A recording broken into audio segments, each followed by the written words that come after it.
अस्सलामुअलैकुम। आज हम जो एड्रीनल के मेडुलरी हार्मोन्स होते हैं, एड्रीनल ग्लैंड के जो मेडुला है उसके जो कैटेकोलमीन्स होते हैं, वहाँ पे आपके कहते हैं नॉर एपिनेफ्रिन और एपिनेफ्रिन बनता है, तो उनकी हम सिंथेसिस पढ़ेंगे। और साथ में डोपामीन भी बनता है। डोपामीन, एपिनेफ्रिन और नॉर एपिनेफ्रिन, यह आपके तीनों जो हैं वो क्या कहते हैं एड्रीनल मेडुलरी हार्मोन्स हैं। इनको हम कैटेकोलमीन भी कहते हैं। और dopamine is basically precursor of nor epinephrine and epinephrine. होता क्या है कि ये एड्रीनल मेडुला में भी बनते हैं और साथ में ब्रेन्स के जो नर्व सेल्स हैं वहाँ पे भी बनते हैं। लेकिन हम देखेंगे कि क्या कहते हैं जो नॉर एपिनेफ्रिन होता है वो सिर्फ वही ब्रेन के सेल तक बनता है। एपिनेफ्रिन ब्रेन्स में मतलब नर्व सेल्स के अंदर नहीं होता, क्योंकि जो नॉर एपिनेफ्रिन है जिसको नॉन एड्रीनलिन भी कहते हैं और एपिनेफ्रिन को एड्रीनलिन भी कहते हैं। नॉर एपिनेफ्रिन और डोपामीन जो आपके नर्व सेल्स होते हैं वहाँ पे as a neurotransmitter they act as a neurotransmitter, इसलिए वहाँ पे सिर्फ नॉर एपिनेफ्रिन तक होता है। वेयर एज आपका क्या कहते हैं जो एपिनेफ्रिन, नॉर एपिनेफ्रिन है, ये जो एड्रीनल मेडुला में बनते हैं तो ये सिंपैथेटिक नर्वस सिस्टम के रिस्पॉन्स में आपके सिक्रीट होते हैं। और उनका फंक्शंस क्या होते हैं, इनके सारे फ्लाइट, फाइट और फ्राइट रिस्पॉन्स से फंक्शन होते हैं। बेसिकली जो भी सिंपैथेटिक रिस्पॉन्स से फंक्शन है वही ये सारे कैटेकोलमीन्स के होते हैं। लेकिन हम अकॉर्डिंग टू बायोकेमिस्ट्री देखेंगे कि इनका मेटाबॉलिज्म पे क्या इफेक्ट होता है। तो सबसे पहले इनकी सिंथेसिस पढ़ लेते हैं। इनका मेन प्रिकर्सर क्या है, टायरोसिन अमाइनो एसिड है। टायरोसिन से आपके कैटेकोलमीन्स बनते हैं। होता क्या है, या तो ब्रेन के न्यूरोग्लियल सेल्स में, नर्व सेल्स में, या एड्रीनल मेडुला के जो क्या कहते हैं सेल्स होते हैं जिनको हम कहते हैं फियोक्रोमोसाइट्स। फियोक्रोमोसाइट्स के अंदर या न्यूरोग्लियल सेल्स के अंदर सबसे पहले टायरोसिन होता है और वहां पे माइटोकॉन्ड्रिया के अंदर होता है क्या, टायरोसिन कन्वर्ट होता है with the help of enzyme tyrosine hydroxylase, जिसका एक और नाम है टायरोसिनेज, जो कि कॉपर कंटेनिंग एंजाइम है। ये कन्वर्ट कराता है टायरोसिन को डोपा में। डोपा की फुल फॉर्म में 3,4 हाइड्रोक्सी और 3,4 dihydroxy phenyl alanine. 3,4 dihydroxy phenyl alanine, इसको हम डोपा भी कहते हैं। होता क्या, टायरोसिन डोपा में कन्वर्ट करते हैं with the help of tyrosinase या टायरोसिन हाइड्रोक्सिलेज। और इसमें क्या कहते हैं NADPH रिक्वायर होता है और टेट्रा हाइड्रोबायोप्टेन रिक्वायर होता है एज अ हाइड्रोजन डोनर। साथ में मोलिकुलर O2 भी होता है। होता क्या, जो टेट्रा हाइड्रोबायोप्टेन होती है वो क्या करती है, अपना हाइड्रोजन मोलिक्यूल O2 को देती है जिससे H2O बन जाता है। एंड साथ में होता है क्या, टेट्रा हाइड्रोबायोप्टेन कन्वर्ट हो जाता है डाईहाइड्रोबायोप्टेन में। अब उसको वापस टेट्रा हाइड्रोबायोप्टेन बनाने के लिए होता क्या, NADPH यूज होता है और डाईहाइड्रोबायोप्टेन रिडक्टेज यूज होता है। वो क्या कराता है, NADPH अपना हाइड्रोजन दे देता है डाईहाइड्रोबायोप्टेन को, जिससे डाईहाइड्रोबायोप्टेन वापस टेट्रा हाइड्रोबायोप्टेन में कन्वर्ट हो जाता है। और इसकी फिर इस तरह के कहते हैं वो रेगुलेशन होती रहती है। और होता है कि NADPH इसलिए होता है ताकि अपना हाइड्रोजन वो डाईहाइड्रोबायोप्टेन को देते रहे। मोलिकुलर O2 में कुछ हाइड्रोजन जाएंगे वो टेट्रा हाइड्रोबायोप्टेन से जाएंगे। साथ में आयरन भी एज अ कोफैक्टर यहाँ पे यूज होगा। तो बेसिकली इस स्टेप का ये, और एक और बात ये है main rate limiting step. Rate limiting step है। सिंपैथेटिक स्टिमुलेशन भी इनहैंस्ड होते हैं क्योंकि जो कैटेकोलमीन्स उनका response sympathetic nervous system sympathetic stimulation में होता है। तो होता है कि पहला स्टेप ये जो माइटोकॉन्ड्रिया में होते हैं न्यूरोग्लियल सेल्स और फियोक्रोमोसाइट्स की टायरोसिन कन्वर्ट फॉर डोपा में which is 3,4 dihydroxy phenylalanine with the help of enzyme tyrosinase और टायरोसिन हाइड्रोक्सिलेज। फिर क्या होगा, डोपा जो है वो साइटोप्लाज्म के अंदर एंटर हो जाएगा और साइटोसोल के अंदर एक एंजाइम होगा जिसका नाम होगा डोपा डिकार्बोक्सिलेज। डोपा डिकार्बोक्सिलेज के थ्रू जिसमें vitamin B6 as a cofactor require होगी, डोपा कन्वर्ट हो जाएगा डोपामीन में। अब डोपामीन क्या करता है, या तो ये ब्रेन के अंदर जो वेसिकल्स होंगे, जो नर्व एंडिंग्स होती हैं, उनकी जो वेसिकल्स होती हैं उनके अंदर एंटर हो जाएगा, या जो फियोक्रोमोसाइट्स हैं वहां पे कुछ क्रोमेफिन ग्रेन्यूल्स होते हैं। एड्रीनल मेडुला है क्योंकि we are talking about adrenal medulla, तो वहां पे क्रोमेफिन ग्रेन्यूल्स होते हैं उनके फियोक्रोमोसाइट्स के अंदर। वहां पे डोपामीन एंटर हो जाता है और डोपामीन क्या होता है, ये कन्वर्ट हो जाता है नॉर एपिनेफ्रिन में with the help of enzyme dopamine beta oxidase, जो कि कॉपर कंटेनिंग एंजाइम है। यहाँ पे विटामिन C भी रिक्वायर्ड है। होता है क्या है कि ये बेसिकली कॉपर कंटेनिंग एंजाइम है। यहाँ पे कॉपर 1+ होता है। डोपामीन बीटा ऑक्सीडेज के थ्रू वो कॉपर 1+ इस एंजाइम का कन्वर्ट हो जाता है कॉपर 2+ में। लेकिन इस कॉपर 2+ को वापस कॉपर 1+ में लाने के लिए हम विटामिन C यूज करते हैं क्योंकि vitamin C is a antioxidant.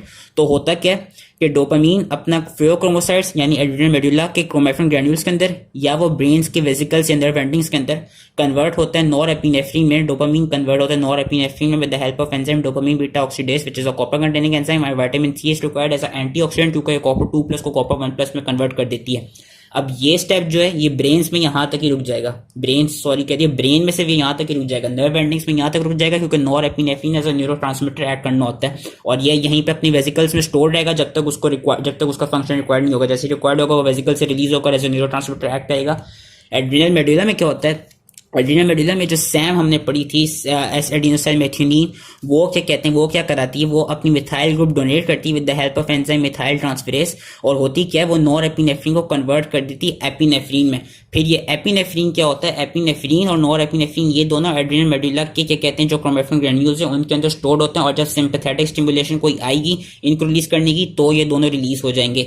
ये खास बात याद रखनी थी कि in nerve cell synthesis ends at norepinephrine states and they are stored in granulated vesicles whereas epinephrine and norepinephrine, क्योंकि एपिनेफ्रिन एड्रीनल मेडुला में बनेगा तो after synthesis in pheochromocytes they move back to chromaffin granules where they are stored. ये थी इनका सारा क्या कहते हैं सिंथेसिस। और अब जो इनका फंक्शन है वो हम अकॉर्डिंग टू क्या कहते हैं जो इनका सिंपैथेटिक रिस्पांस होता है वही पढ़ेंगे। Since sympathetic response is fight, flight और फ्राइट, उससे रिलेटेड ही पढ़ना है। बस बेसिकली एक चीज पहले बता देता हूँ, ये ऐड कैसे करते हैं। ये अपने एड्रीनर्जिक रिसेप्टर्स पे ऐड करते हैं जिनमें दो होते हैं, अल्फा और बीटा।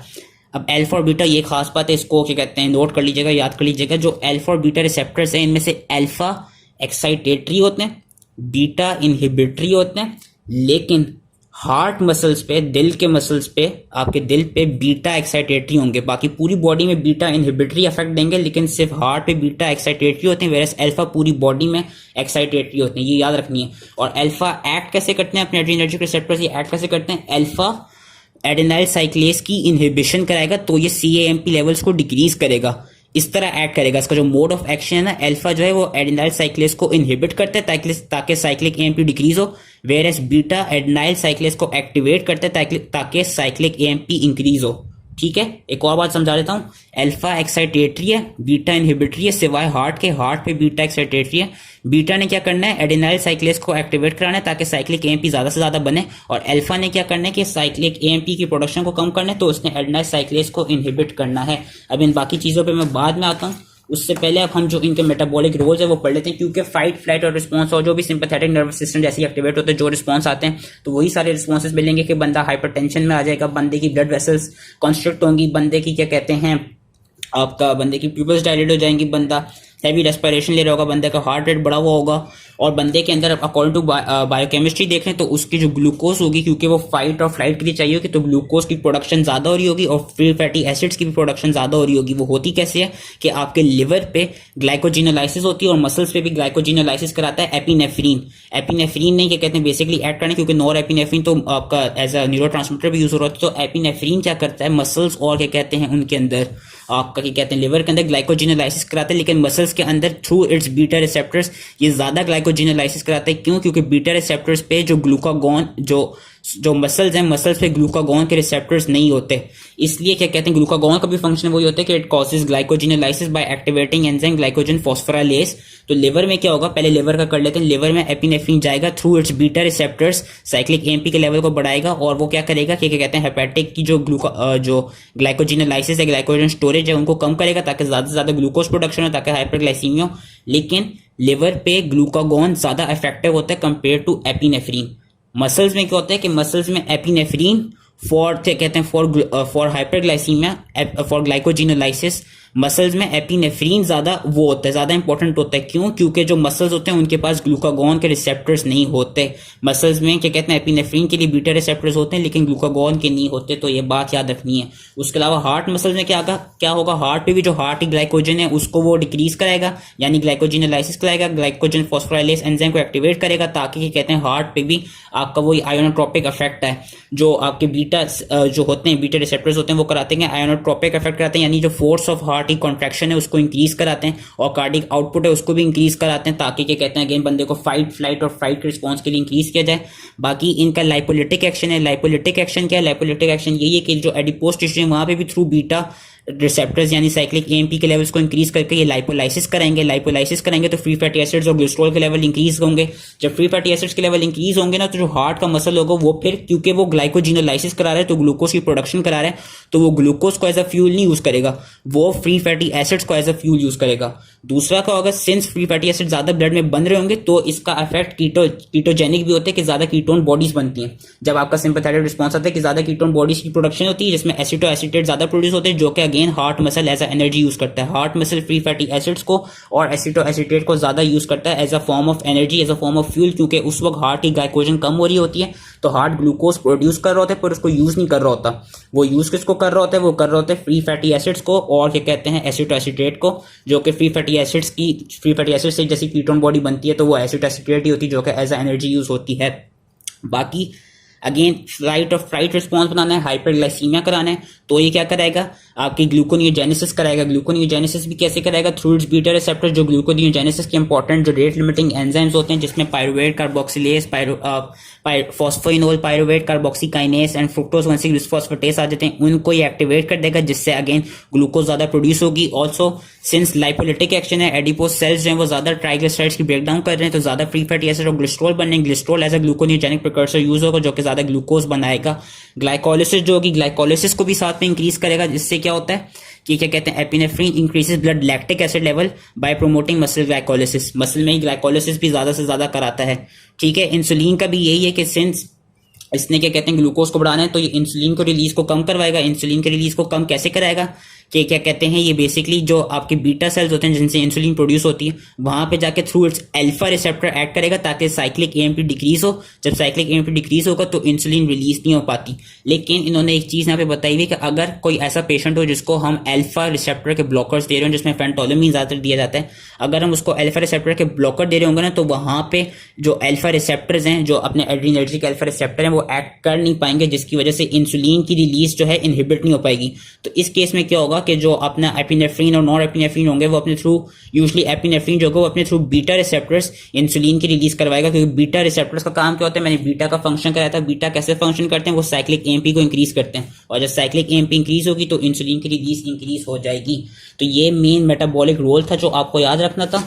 उसके अलावा अब जो मैंने यहाँ पे कुछ चीजें बताई हैं, नॉर एपिनेफ्रिन आपको क्या कहते हैं किन स्टेट्स में दिया जाता है, हाइपोवोलीमिक शॉक में, ये चीज याद रखनी है, कार्डियक शॉक में, या ब्लड प्रेशर को इंक्रीज करने के लिए। क्यों? क्योंकि नॉर एपिनेफ्रिन आपकी ब्लड वेसल्स की डायलेशन कराता है। तो ये क्या कहते हैं किन कंडीशन में दिया जा सकता है, हाइपोवोलीमिक शॉक में इसको दिया जाता है, कार्डियक शॉक में दिया जाता है, और ब्लड प्रेशर को इंक्रीज करने के लिए नॉन एपिनेफ्रिन यानी नॉन एड्रेनालिन दिया जाता है। एड्रेनालिन या एपिनेफ्रिन किन स्टेट्स में दिया जाता है, जब बंदा कोल्ड हो, जब बंदे को हाइपोग्लाइसीमिया हो, वो हमने देख लिया इस सारे जो भी सारे स्ट्रेटजी से मैंने पढ़ाए कि क्योंकि एपिनेफ्रिन का काम ही है कि वो बीटा रिसेप्टर्स ही क्या कहते हैं ग्लूकोनियोजेनेसिस करा रहा है, और क्या कहते हैं ग्लाइकोजिनोलाइसिस करा रहा है, और लाइपोलाइसिस करा रहा है, तो उससे हाइपरग्लाइसीमिया हो जाते हैं। तो हाइपोग्लाइसीमिया के स्टेट में भी एपिनेफ्रिन दिया जाता है। दूसरा एक और चीज याद रखनी, एनाफिलैक्टिक शॉक के वक्त आप एपिनेफ्रिन देते हैं। ठीक है, ये थ्रू क्या कहते हैं एलर्जिक रिस्पॉन्स, एक थ्रू डिफरेंट एलर्जिक रिस्पॉन्स क्या कहते हैं एक एनाफिलैक्टिक शॉक बन जाता है। किसी आपको बी आके काट लिया तो एक एलर्जिक रिस्पॉन्स प्रोड्यूस होता है, जिससे बंदा एक एनाफिलैक्टिक शॉक में जा सकता है। उस केस में बंदे को एपिनेफ्रिन दिया जाता है। तो ये चीज याद रखनी है। दूसरा, एपिनेफ्रिन के कुछ मेटाबॉलिक फंक्शंस क्या है कि ये 5 to 10 times metabolic effect increase कराता है, और ये around almost 100 times metabolic rate को इंक्रीज कर देता है। तो हम इससे देख सकते हैं कि एपिनेफ्रिन की कितनी इंपॉर्टेंस है कि 5 to 10 times metabolic effect increase कर सकता है और 100 टाइम्स मेटाबॉलिक रेट को इंक्रीज कर देता है। अब जिसमें लास्ट चीज है जो मैंने यहाँ पे लिखी, ये मैंने कैटेकोलेमीन्स का, जिसमें आपके एपिनेफ्रिन, नॉन एपिनेफ्रिन, डोपामीन आ गए, इनका मैंने मेटाबॉलिक एक पूरा मेटाबॉलिज्म दिखाया हुआ है कि इनका बाय प्रोडक्ट्स क्या है, उनका एक्सक्रीटरी प्रोडक्ट क्या है। होता क्या, कैटेकोलेमीन्स कन्वर्ट होते हैं with the help of enzyme catechol O methyl transferase, जिसको हम COMT भी कहते हैं। Catecholamines with the help of catechol O methyl transferase convert हो जाते हैं मेटानेफ्रिन्स में। Then metanephrines with the help of enzyme monoamine oxidase convert हो जाते हैं वेनिलाइल मैंडेलिक एसिड में। ये चीज इंपॉर्टेंट क्यों, ये चीज इंपॉर्टेंट इसलिए क्योंकि कुछ कंडीशन में ऐसा हो, एड्रिनल मेड्यूला को कोई ट्यूमर हो जाए जिसको हम कहते हैं फियोक्रोमोसाइटोमा। फियोक्रोमोसाइटोमा में क्या है, उसको हम देख कैसे सकते हैं। एक तो जब बंदा आएगा तो बंदा हाइपरटेंसिव होगा, बंदे का रेस्पिरेटरी रेट ज्यादा बढ़ा हुआ होगा, बंदे को चेस्ट पेन हो रहा होगा क्योंकि बंदे की हार्ट ज्यादा फोर्सफुली कॉन्ट्रैक्ट कर रहा होगा, और बंदा हाइपरग्लाइसीमिया भी होया हुआ होगा क्योंकि उसके जो एपिनेफ्रिन, नॉन एपिनेफ्रिन है वो उसके बढ़े हुए होंगे। दूसरा, हम कैसे चेक कर सकते हैं कि बंदे को फियोक्रोमोसाइटोमा ही है, हम इस तरह चेक कर सकते हैं कि जो उसकी यूरिन होगी उसमें जो वेनिलाइल मैंडेलिक एसिड है, जो कि एंड प्रोडक्ट है कैटेकोलेमीन्स मेटाबॉलिज्म का, वो बढ़ा हुआ आएगा। तो ये चीज याद रखनी है कि वेनिलाइल मैंडेलिक एसिड आपका एज अ क्या कहते हैं इंडिकेटर यूज होते हैं यूरिन्स में, जब भी किसी बंदे को चेक करना हो कि उसको फियोक्रोमोसाइटोमा है या नहीं। So that was it. I hope easily समझ में आ गया हो कैटेकोलेमीन्स का। उनकी जो सिंथेसिस थी वो याद रखनी है कि थ्रू टायरोसिन अमाइनो एसिड्स होती है, जो मैंने सारे स्टेप्स बताए थे, आई थिंक पीछे को थे, ये पूरा याद रखने इनके। उसके अलावा क्या कहते हैं जो इनका मेटाबॉलिक रोल है वो मेन इनका यही है कि इनके थ्रू 2 रिसेप्टर्स एक्ट करते हैं, alpha and beta, which are adrenergic. Alpha का काम क्या है, alpha are excitatory, beta are inhibitory, but beta are excitatory on heart muscles. तो ये चीज़ याद रखनी है, और ये ग्लूकोज की प्रोडक्शन को बढ़ाएंगे और क्या कहते हैं हाइपरग्लाइसीमिया कराएंगे, और ये ग्लाइकोजिनोलाइसिस करा रहे होंगे, और जो भी रिलेटेड एंजाइम्स होते हैं, जिस तरह लिवर में ग्लाइकोजन फॉस्फोराइलेस है जो कि ग्लाइकोजिनोलाइसिस कराता है, उसको एक्टिवेट करेंगे, और साथ में ग्लूकोनियोजेनेसिस करने के लिए जो उससे रिलेटेड रेट लिमिटिंग एंजाइम्स है उनकी एक्टिवेशन करेंगे, क्योंकि हम अकॉर्डिंग टू बायोकेमिस्ट्री देख रहे हैं। So that was it. I hope ये इजीली समझ में आ गया हो, एंड थैंक यू।